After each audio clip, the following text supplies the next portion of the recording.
Alright, well, they didn't take the Apache bed, so we've got those two Apache beds, 58, 55 to something, for sale. He didn't take it, so we still got those two beds for sale. But anyway, here's this. Back to this here.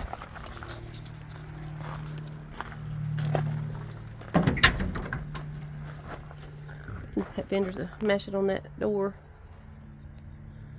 Somebody needs to come get this, because it would make a nice little piece. I don't know what kind of seats those are, but they come out over nothing. Huh.